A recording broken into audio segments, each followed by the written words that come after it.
နတ်ဝိဇ္ဇာအဖိုးကပြုံးလိုက်ပြီးလမ်းကြားလေးတစ်ခုကိုညွှန်ပြတယ်။အဲ့ဒီအတိုင်းရှိကိုဆက်သွားလိုက်ပါမင်းရဲ့ကံကြမ္မာကအဲ့ဒီမှာရှိတယ်လို့ပြောပြီးတာနဲ့တိမ်တိုက်တွေကြားထဲပျောက်ကွယ်သွားပါတော့တယ်။ချမ်းဖူဟာမဝတ်မရဲနဲ့ပဲရှေ့ကိုဆက်လျှောက်သွားခဲ့တယ်။လမ်းချိုးလေးတစ်ခုကိုအကွေ့မှာတော့ငိုတန်တဲ့ကိုကြားလိုက်ရတယ်။အဲ့ဒီနေရာမှာရွှွတွေပေကြံပြီးစုပ်ပြတ်တက်နေတဲ့အဝတ်စားတွေဝတ်ထားတဲ့မိန်းကလေးတစ်ယောက်ရှိနေတာပါ။သူမလက်ထဲမှာတော့ပေါင်မုံ6တစ်ဝက်ကိုကင်ထားပြီးအရှိုက်ခတ်အောင်ငိုနေရှာတယ်။ချမ်းဖူကအနားကိုသွားပြီးမေးလိုက်တဲ့အခါမိန်းကလေးကမျက်ရည်တွေကြားကနေမောကြည့်လာပြီး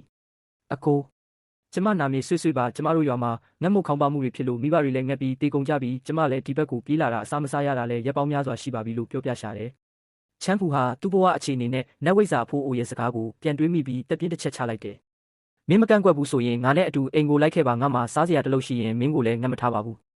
ဆွေးဆွေးဟာအယမ်းဝမ်းသာသွားပြီးဒူးထောက်လေးပြူဖို့လုပ်ပေမဲ့ချမ်းဖူကတားပြီးအိမ်ကိုခေါ်လာခဲ့တဲ့ချမ်းဖူရဲ့အိမ်ကရွှွအုပ်လေးတွေနဲ့စောက်ထားတဲ့အိမ်အိုလေးတစ်လုံးပါဒါပေမဲ့ဆွေးဆွေးရောက်လာကြတဲ့ကနေမထွက်ခင်ကလေးကထားပြီးအိမ်ကိုတန့်ရှင်းလုပ်မိဖို့ချောင်းကိုပြင်ဆင်တဲ့အရာအလုံးကတက်ရက်သွားတော့တာပဲချမ်းဖူကနေတိုင်းအသားဆိုင်လေးထွက်ပြီးအလုပ်လုပ်တယ်အိမ်ပြန်ရောက်တိုင်းလည်းနှွေးထွေးတဲ့ထမင်းဝိုင်းကသူ့ကိုအမြဲစောင့်ကြိုနေတတ်တယ်ဒါပေမဲ့ညတိုင်းမှာတော့ဆွေးဆွေးဟာတိုးတိုးလေးခိုးငိုနေတတ်ဒါကိုချမ်းဖူကြားနေရတယ်အဲ့ဒီငိုတန်ကိုကြားရတိုင်းချမ်းဖူရဲ့ရင်ထဲမှာမကောင်းဘူးပေါ့နောက်တနေ့ဆိုင်ပိတ်ပြီးပြန်လာတဲ့အခါမှာတော့